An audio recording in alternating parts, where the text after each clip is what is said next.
Hello dear students, welcome in today's video lesson. ਅੱਜ ਦੇ video lesson ਦੇ ਵਿੱਚ ਕੀ ਕਰਨ ਜਾ ਰਹੇ ਹਾਂ? ਐਕਟੀਵਿਟੀ ਨੰਬਰ 6 ਲੈਸਨ ਨੰਬਰ 5 ਦੀ ਬੇਟਾ ਓਕੇ ਕਲਾਸ 8th ਲਈ ਅੱਜ ਦੀ ਵੀਡੀਓ। ਕਿਹੜਾ ਲੈਸਨ ਨੰਬਰ 5 ਡੋਂਟ ਕੁਇਟ, ਜੋ ਕਿ ਇੱਕ ਪੋਇਮ ਹੈ। ਉਹਦੇ 'ਚ ਇਹ ਐਕਟੀਵਿਟੀ ਹੈ ਲਰਨਿੰਗ ਟੂ ਲਿਸਨ ਦੇ ਅੰਡਰ, ਠੀਕ ਹੈ, ਜੋ ਕਿ ਅੱਜ ਦੀ ਵੀਡੀਓ ਦੇ ਵਿੱਚ ਅਸੀਂ ਕਰਾਂਗੇ। ਅਗਲੀ ਗੱਲ ਲਿਸਨਿੰਗ ਕੀ ਹੈ ਨਾ, ਜਿੱਦਾਂ ਕਿ ਤੁਹਾਨੂੰ ਪਤਾ ਆਇਲਟਸ ਬਾਰੇ ਸੁਣਿਆ ਤੁਸੀਂ, ਤੁਹਾਡੇ ਭੈਣ ਭਰਾ ਆਇਲਟਸ ਕਰਕੇ ਬਾਹਰ ਗਏ ਹੋਣੇ ਅਤੇ ਤੁਹਾਡੇ 'ਚੋਂ ਵੀ ਬਹੁਤਿਆਂ ਨੇ ਅੱਗੇ ਚੱਲ ਕੇ ਆਇਲਟਸ ਕਰਨੀ ਹੈ। ਤਾਂ ਮੈਂ ਤੁਹਾਨੂੰ ਦੱਸਦਾ ਉਹਦੇ 4 ਮੋਡਿਊਲ ਹੁੰਦੇ ਨੇ ਬੇਟਾ, 4 ਪੇਪਰ ਹੁੰਦੇ ਨੇ, ਮਤਲਬ ਲਿਸਨਿੰਗ ਦਾ, ਸਪੀਕਿੰਗ ਦਾ, ਲਿਸਨ ਸੁਣਨਾ, ਸਪੀਕ ਬੋਲਣਾ, ਰੀਡਿੰਗ ਦਾ ਹੈ ਨਾ, ਜਿਹ 'ਚ ਪੈਰੇ 'ਚੋਂ ਆਨਸਰਸ ਲੱਭਣੇ ਹੁੰਦੇ ਆ, ਅਤੇ ਰਾਈਟਿੰਗ ਦਾ, ਜਿਹ 'ਚ ਲੈਟਰ ਜਾਂ ਗਰਾਫ ਜਾਂ ਕੋਈ ਪੈਰਾਗ੍ਰਾਫ ਲਿਖਣਾ ਹੁੰਦਾ। ਸੋ ਇਹ 4 ਮੋਡਿਊਲ 4 ਪੇਪਰ ਹੁੰਦੇ ਨੇ। ਸੋ ਲਿਸਨਿੰਗ ਵਿੱਚ ਬਹੁਤ ਇੰਪੋਰਟੈਂਟ ਆ। ਉੱਥੇ ਲਿਸਨਿੰਗ ਦੇ ਵਿੱਚ ਤੁਹਾਨੂੰ ਬਲੈਂਕਸਾਂ ਪ੍ਰੋਵਾਈਡ ਕਰਵਾਈਆਂ ਜਾਂਦੀਆਂ ਨੇ ਅਤੇ ਉੱਥੇ ਆਡੀਓ ਪਲੇ ਹੁੰਦੀ ਆ, ਤੁਹਾਡੇ ਕੰਨਾਂ 'ਤੇ ਹੈਡਫੋਨ ਲੱਗੇ ਹੋਏ ਨੇ, ਤੁਸੀਂ ਉਹਨੂੰ ਸੁਣਦੇ ਹੋ ਅਤੇ ਬਲੈਂਕਸਾਂ ਫਿਲ ਕਰਦੇ ਹੋ। ਇੱਥੇ ਜ਼ਰੂਰੀ ਹੈ ਤੁਹਾਡਾ ਮੈਂਟਲੀ ਪ੍ਰੈਜੈਂਟ ਹੋਣਾ ਬੇਟਾ। ਅੱਖਾਂ ਦੇ ਨਾਲ ਨਾਲ ਤੁਸੀਂ ਪੜ੍ਹਨਾ ਬਲੈਂਕਸਾਂ ਦੇ, ਅਤੇ ਕੰਨਾਂ ਨਾਲ ਧਿਆਨ ਨਾਲ ਸੁਣਨਾ ਉਹਨੂੰ ਕੀ ਬੋਲਿਆ, ਅਤੇ ਫਿਰ ਫਟਾਫਟ ਉਹਨੂੰ ਲਿਖਣਾ ਵੀ ਆ, ਕਿਉਂਕਿ ਜੇ ਸੋਚ ਕੇ ਲਿਖਣ ਲੱਗ ਗਏ ਤਾਂ ਜਾਨੂੰ ਆਡੀਓ ਨੇ ਅੱਗੇ ਪਲੇ ਹੋ ਜਾਣਾ ਅਤੇ ਤੁਹਾਡੀ ਕਈ ਸਾਰੀਆਂ ਬਲੈਂਕਸ ਨਿਕਲ ਜਾਣੀਆਂ ਨੇ। ਇਸ ਲਈ ਧਿਆਨ ਨਾਲ ਸੁਣਨਾ ਬਹੁਤ ਜ਼ਰੂਰੀ ਆ। ਸੋ ਇਹ ਦੇਖੋ ਤੁਹਾਡੀ ਐਕਟੀਵਿਟੀ ਨੰਬਰ 6 ਸੇਮ ਉਸੇ ਪੈਟਰਨ 'ਤੇ ਆ। ਤੁਸੀਂ ਬੜੇ ਲੱਕੀ ਹੋ ਕਿ ਤੁਹਾਡੀਆਂ ਹੁਣ 6ਵੀਂ 7ਵੀਂ 8ਵੀਂ ਤੋਂ ਹੀ ਤੁਸੀਂ ਇਹ ਵਾਲੀਆਂ ਐਕਟੀਵਿਟੀਜ਼ ਕਰ ਰਹੇ ਹੋ, ਹੈ ਨਾ। ਸੋ ਕੀ activity? Listen carefully to your teacher telling you about an unshakable ship. ਆਪਦੇ ਅਧਿਆਪਕ ਨੂੰ ਧਿਆਨ ਨਾਲ ਸੁਣੋ ਜੋ ਤੁਹਾਨੂੰ ਦੱਸ ਰਿਹਾ ਇੱਕ ਨਾ ਡੁੱਬਣਯੋਗ ਸ਼ਿਪ ਦੇ ਬਾਰੇ ਵਿੱਚ। And fill in the gaps provided, ਅਤੇ ਜਿਹੜੀਆਂ ਬਲੈਂਕਸ ਦਿੱਤੀਆਂ ਹੋਈਆਂ ਨੇ, ਗੈਪਸ ਦਿੱਤੀਆਂ ਹੋਈਆਂ ਨੇ, ਉਹਨੂੰ ਤੁਸੀਂ ਫਿਲ ਕਰਨਾ। ਇਹ ਜਿਹੜੀ ਸਟੋਰੀ ਆ ਤੁਹਾਡੀ ਬੁੱਕ ਦੇ ਐਂਡ 'ਤੇ ਪੇਜ ਨੰਬਰ 165 'ਤੇ ਅਵੇਲੇਬਲ ਆ ਬੇਟਾ। ਹੁਣ ਅਗਰ ਮੈਂ ਸੇਮ ਉੱਦਾਂ ਕਰਦੀ ਹਾਂ ਕਿ ਮੈਂ ਤੇਜ਼ ਤੇਜ਼ ਬੋਲਾਂ ਅਤੇ ਤੁਸੀਂ ਬਲੈਂਕਸਾਂ ਭਰਨੀਆਂ ਹੋਣ, ਤੁਸੀਂ ਨਹੀਂ ਕਰ ਪਾਓਗੇ ਬੇਟਾ। ਸੋ ਇਸ ਲਈ ਪਹਿਲਾਂ ਆਪਾਂ ਤੁਹਾਨੂੰ ਸਾਰੀ ਸਟੋਰੀ ਸਮਝਾਉਂਦੇ ਹਾਂ, ਤੁਸੀਂ ਸਟੋਰੀ ਸਮਝ ਲਓਗੇ, ਸਮਝ ਲੱਗ ਜੂਗੀ, ਅਤੇ ਫਿਰ ਅਗਲੀ ਵਾਰ ਮੈਂ ਜਦੋਂ ਤੇਜ਼ ਤੇਜ਼ ਰੀਡ ਕਰੂੰਗੀ ਤੁਸੀਂ ਈਜ਼ੀਲੀ ਲੱਭ ਪਾਓਗੇ ਉਹਨਾਂ ਨੂੰ। ਹਾਂਜੀ ਲਓ, ਫਿਰ ਹੁਣ ਧਿਆਨ ਨਾਲ ਸੁਣੋ, ਸਟੋਰੀ ਨੂੰ ਸਮਝੋ, ਠੀਕ ਹੈ, ਫਿਰ ਆਪਾਂ ਭਰਾਂਗੇ ਬਲੈਂਕਸਾਂ। Okay, the Titanic was a British passenger ship that sank to the bottom of the ocean during his first. ਇਹ ਵਰਡ ਬੇਟਾ ਨਿਊ ਵਰਡ ਆ ਤੁਹਾਡੇ ਲਈ, ਇਹਨੂੰ ਇਹ ਵਾਲੇ ਵਰਡ ਨੂੰ ਨੋਟ ਕਰੋ। ਵਾਇਸ ਮੀਨਸ ਹੁੰਦਾ ਸਮੁੰਦਰੀ ਯਾਤਰਾ। ਕਹਿੰਦੇ ਟਾਈਟੈਨਿਕ ਇੱਕ ਬ੍ਰਿਟਿਸ਼ ਯਾਨੀ ਕਿ ਬਰਤਾਨਵੀ ਪੈਸੇਂਜਰ ਯਾਤਰੀਆਂ ਦੀ ਇੱਕ ਸ਼ਿਪ ਸੀਗੀ ਜਿਹੜੀ ਸਮੁੰਦਰ ਦੇ ਵਿੱਚ ਥੱਲੇ ਤਲੇ 'ਤੇ ਡੁੱਬ ਕੇ ਚਲੀ ਗਈ ਡਿਊਰਿੰਗ ਆਪਦੀ ਫਸਟ ਸਮੁੰਦਰੀ ਯਾਤਰਾ 'ਤੇ। ਪਹਿਲੀ ਵਾਰੀ ਹਜੇ ਜਹਾਜ਼ ਚੜ੍ਹਿਆ ਸੀ ਅਤੇ ਡੁੱਬ ਗਿਆ, ਹੈ ਨਾ। The ship was constructed during the 90s by the transport company known as White Star. ਜਿਹੜੀ ਇਹ ਕਹਿੰਦੇ ਜਹਾਜ਼ ਸੀਗਾ 19ਵੀਆਂ 'ਚ ਬਣਾਇਆ ਗਿਆ, ਕਿਹੜੀ ਕੰਪਨੀ ਦੁਆਰਾ? ਟਰਾਂਸਪੋਰਟ ਕੰਪਨੀ ਦੁਆਰਾ। ਟਰਾਂਸਪੋਰਟ ਕੰਪਨੀ ਜਿਹੜੇ ਬੱਸਾਂ ਕਾਰਾਂ ਵਗੈਰਾ ਸਾਰੇ ਜਿਹੜੇ ਇੱਕ ਥਾਂ ਤੋਂ ਦੂਜੀ ਥਾਂ ਸਮਾਨ ਢਵਾਈ ਦਾ ਕੰਮ ਕਰਦੇ ਆ, ਉਹਨੂੰ ਟਰਾਂਸਪੋਰਟੇਸ਼ਨ ਕੰਪਨੀ ਕਿਹਾ ਜਾਂਦਾ। ਕਿਹੜੀ ਕੰਪਨੀ ਦਾ ਨਾਮ ਕੀ ਸੀ? White Star. With this they wanted to introduce a new set of luxury passenger ships that would transport wealthy people across the Atlantic Ocean, ਠੀਕ ਹੈ। ਕਹਿੰਦੇ ਇਹ ਸੀ ਉਹਨਾਂ ਨੇ ਇਹਦੇ ਨਾਲ ਕੀ ਇੰਟਰੋਡਿਊਸ ਕੀਤਾ ਪਹਿਲੀ ਵਾਰੀ, ਮਤਲਬ ਕਿ ਇਹ ਜਹਾਜ਼ ਬਣਾਇਆ ਐਡਾ ਵੱਡਾ। ਲਗਜ਼ਰੀ ਮੀਨਸ ਹੁੰਦਾ ਲਗਜ਼ਰੀ ਪੈਸੇਂਜਰ, ਬਹੁਤ ਪੈਸੇ ਵਾਲੇ ਜਿਹੜੇ ਯਾਤਰੀ ਸੀ ਉਹਨਾਂ ਲਈ ਇਹ ਸ਼ਿਪ ਬਣਾਈ। ਉਹ ਉਹਨਾਂ ਨੂੰ ਇੱਕ ਥਾਂ ਤੋਂ ਦੂਜੀ ਥਾਂ ਲੈ ਕੇ ਜਾਂਦਾ ਸੀ ਅਟਲਾਂਟਿਕ ਓਸ਼ਨ ਦੇ ਵਿੱਚ ਦੀ, ਹੈ ਨਾ। ਵਾਈਟ ਸਟਾਰ ਫਿਨਿਸ਼ਡ ਬਿਲਡਿੰਗ ਦਾ ਟਾਈਟੈਨਿਕ ਇਨ 1911। ਜਿਹੜੀ ਵਾਈਟ ਸਟਾਰ ਕੰਪਨੀ ਨੇ ਇਹਨੂੰ ਬਣਾਇਆ ਸੀ, ਉਹਨੇ ਕਦੋਂ ਬਣਾ ਕੇ ਫਿਨਿਸ਼ ਕੀਤਾ ਕੰਮ ਆਪਣਾ? 1911 'ਚ। At that time it was the biggest ship that had ever been built।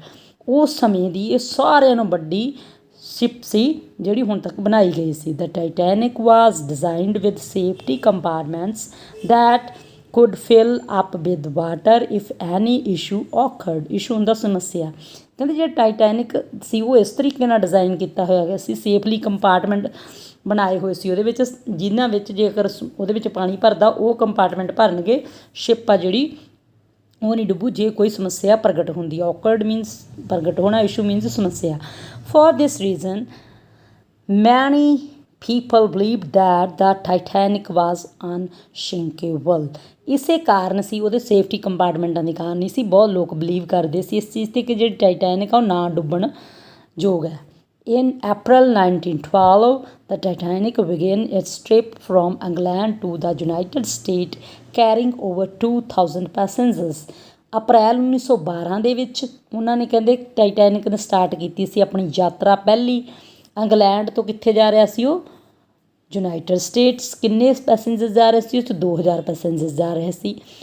While at sea ਦਾ ਸ਼ਿਪ, ਹਾਂਜੀ ਹੁਣ ਇਹ ਵੀ ਵਰਡ, ਇਹਨੂੰ ਵੀ ਵਰਡ ਨੂੰ ਨੋਟ ਕਰ ਲਓ। ਇਹ ਹੈਗਾ ਖਲਾਈਡਡ। ਕੋਲਾਈਡ ਮੀਨਸ ਹੁੰਦਾ ਟਕਰਾਉਣਾ, ਟਕਰਾ ਗਿਆ ਮੀਨਸ। ਆਈਸਬਰਗ ਹੈ ਨਾ, ਬਰਫ਼ ਦਾ ਵੱਡਾ ਸਾਰਾ ਤੋਂਦਾ। ਐਂਡ ਬਿਗਨ ਟੂ ਓਵਰਫਲੋ, ਜਹਾਜ਼ ਬਰਫ਼ ਦੇ ਤੋਂਦੇ ਨਾਲ ਟਕਰਾ ਗਿਆ ਅਤੇ ਫਿਰ ਉਹਦੇ ਵਿੱਚ ਪਾਣੀ ਪੈ ਗਿਆ ਅਤੇ ਓਵਰਫਲੋ ਹੋਣ ਲੱਗ ਗਿਆ, ਉੱਪਰ ਦੀ ਬਹਿ ਕੇ ਭਰਨ ਲੱਗ, ਜਦੋਂ ਕੋਈ ਚੀਜ਼ ਭਰ ਕੇ ਡੁੱਲਣ ਲੱਗ ਜਾਂਦੀ ਉਹਨੂੰ ਅਸੀਂ ਕਹਿੰਦੇ overflow. The passengers and the crew, ਹਾਂ ਇਹ ਵੀ ਵਰਡ ਤੁਹਾਨੂੰ ਨੋਟ ਕਰਨ ਦੀ ਜ਼ਰੂਰਤ ਹੈ ਬੇਟਾ। evacuated, evacuated ਸਮਝ ਲੱਗ ਗਈ। evacuated ਮੀਨਸ ਹੁੰਦਾ ਪੰਜਾਬੀ 'ਚ ਜੇ ਆਪਾਂ ਕਹੀਏ ਖਾਲੀ ਕਰਨਾ, ਮੀਨਸ ਖਤਰਾ ਕਿਸੇ ਜਗ੍ਹਾ 'ਤੇ ਆ ਗਿਆ, ਜਦੋਂ ਖਤਰੇ ਕਾਰਨ ਉੱਥੋਂ ਲੋਕਾਂ ਨੂੰ ਕੱਢ ਕੇ ਸੇਫਟੀ ਮਤਲਬ ਸੁਰੱਖਿਅਤ ਸਥਾਨ 'ਤੇ ਭੇਜ ਦੇਣਾ। ਦਾ ship what there were not enough boats to save everyone, ਪਰ ਜਹਾਜ਼ ਵੱਡੇ ਜਿਹੜੇ ਸਮੁੰਦਰੀ ਜਹਾਜ਼ ਹੁੰਦੇ ਨੇ ਉਹਨਾਂ 'ਤੇ ਸ਼ਿਪਸ ਵੀ ਰੱਖੀਆਂ ਹੁੰਦੀਆਂ ਨੇ, ਛੋਟੀਆਂ ਕਿਸ਼ਤੀਆਂ ਵੀ ਰੱਖੀਆਂ ਹੁੰਦੀਆਂ ਨੇ, ਬੋਟਸ ਰੱਖੀਆਂ ਹੁੰਦੀਆਂ ਨੇ ਉਹਨਾਂ ਨੇ ਕਿ ਜਹਾਜ਼ ਡੁੱਬਣ ਲੱਗੇ ਤਾਂ ਉਹਦੇ ਵਿੱਚ ਬਿਠਾ ਕੇ ਲੋਕਾਂ ਨੂੰ ਕੱਢ ਦੇਣ ਸੁਰੱਖਿਅਤ। ਸੋ ਇਹਦੇ ਵਿੱਚ ਇੰਨੀਆਂ ਬੋਟਸ ਨਹੀਂ ਸੀਗੀਆਂ ਕਿ ਸਾਰੇ ਲੋਕਾਂ ਨੂੰ ਬਚਾਇਆ ਜਾ ਸਕੇ। Out of 2,000 passengers only 705 survived, 2,000 ਲੋਕਾਂ ਦੇ ਵਿੱਚੋਂ ਕੇਵਲ 705 ਹੀ ਬਚ ਸਕੇ। The sinking of the Titanic is one of the greatest tragedy of the 20th century. Titanic ਜਹਾਜ਼ ਦਾ ਡੁੱਬਣਾ 20ਵੀਂ ਸਦੀ ਦੀ ਇੱਕ ਬਹੁਤ ਹੀ ਦੁਖਦ ਟ੍ਰੈਜਡੀ ਹੁੰਦੀ ਹੈ, ਦੁਖਦ ਘਟਨਾ ਸੀ। ਸੋ ਇਹ ਸੀ ਟਾਈਟੈਨਿਕ। ਇਹ 'ਤੇ ਇੱਕ ਫਿਲਮ ਵੀ ਬਣ ਚੁੱਕੀ ਆ, ਬਹੁਤ ਜਣਿਆਂ ਨੇ ਦੇਖੀ ਵੀ ਹੋਣੀ ਆ, ਬਹੁਤ ਮਸ਼ਹੂਰ ਫਿਲਮ ਹੈ। ਸੋ ਉਸੇ ਬੇਸ 'ਤੇ ਸਟੋਰੀ ਆ ਅਤੇ ਉਸੇ ਸਟੋਰੀ ਦੇ ਬੇਸ 'ਤੇ ਕੀ ਬਣਿਆ ਹੋਇਆ, ਉਹ ਫਿਲਮ ਬਣੀ ਹੋਈ ਆ।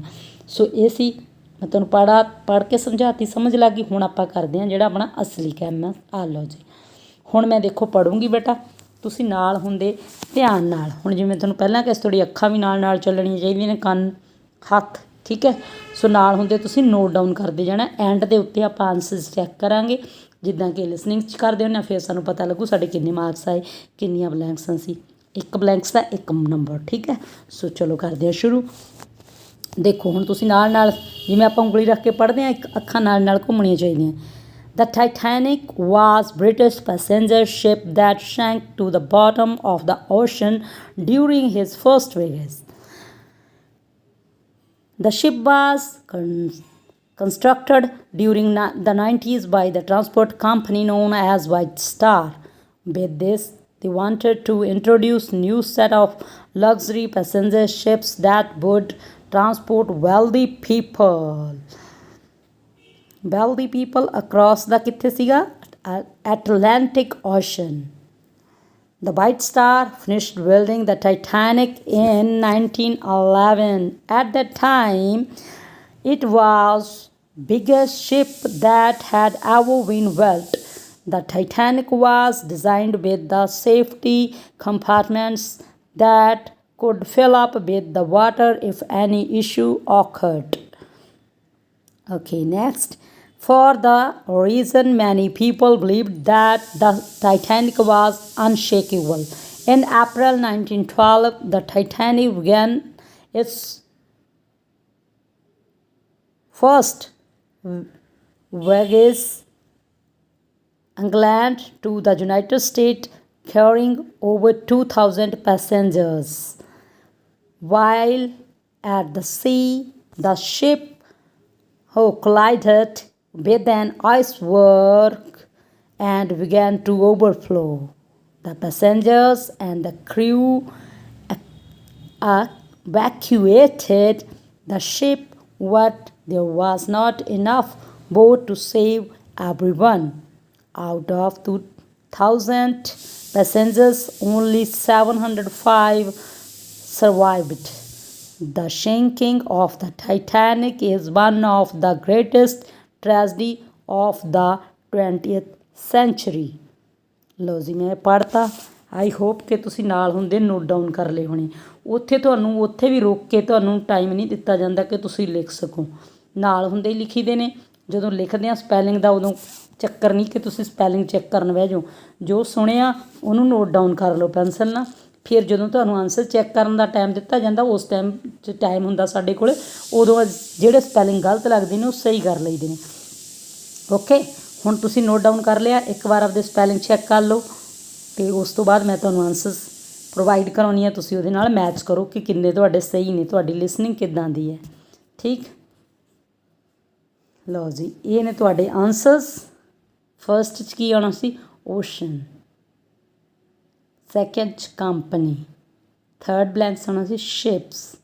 Fourth Atlantic. Fifth one 1911 1911। Sixth biggest. Seventh 'ਚ ਵੈਲਟ। Eighth safety. ਨਾਈਨਥ 'ਚ ਵਾਟਰ। ਟੈਂਥ 'ਚ ਬਲੀਵਡ। 11th 1912 1912 ਵੀ ਬੋਲ ਸਕਦੇ ਹੋ। ਓਕੇ ਓਕੇ, 12 ਨੰਬਰ 'ਤੇ ਕੀ ਆ ਗਿਆ? United States. 13 iceberg. 14 crew. 15 boats. Next survived and the last one greatest. So ਕਿੰਨੀਆਂ ਬਲੈਂਕਸਾਂ ਸੀਗੀਆਂ ਹੁਣ ਇੱਥੇ? 17। ਹੁਣ ਤੁਸੀਂ ਚੈੱਕ ਕਰੋ ਕਿ ਤੁਹਾਡੇ ਕਿੰਨੀਆਂ ਨੇ। ਅਗਰ ਤੁਹਾਡੇ ਬੇਟਾ ਸਪੈਲਿੰਗ ਵੀ ਮਿਸਟੇਕ ਆ ਤਾਂ ਉਹ ਕਾਊਂਟ ਨਹੀਂ ਹੁੰਦੀ। ਸੋ ਹੁਣ ਤੁਸੀਂ ਆਪਣੇ ਆਪ ਨੂੰ ਨੰਬਰ ਦੇ ਲਓ ਕਿ ਤੁਹਾਡੇ ਕਿੰਨੇ ਸਹੀ ਨੇ। ਅਤੇ ਦੁਬਾਰਾ ਤੋਂ ਜਦੋਂ ਮੈਂ ਪੜ੍ਹੀ ਆ ਸਟੋਰੀ, ਉੱਥੋਂ ਤੁਸੀਂ ਜਾ ਕੇ ਸਟਾਰਟਿੰਗ ਦੇ ਵਿੱਚ ਉੱਥੇ ਚੈੱਕ ਵੀ ਕਰ ਸਕਦੇ ਹੋ। ਠੀਕ ਹੈ, ਸਾਰੀ ਸਟੋਰੀ ਜਿੱਥੇ ਦਿੱਤੀ ਹੈ। So that's all. Enjoy the listening part. ਮਿਲਦੇ ਹਾਂ ਨੈਕਸਟ ਵੀਡੀਓ 'ਚ। Bye bye.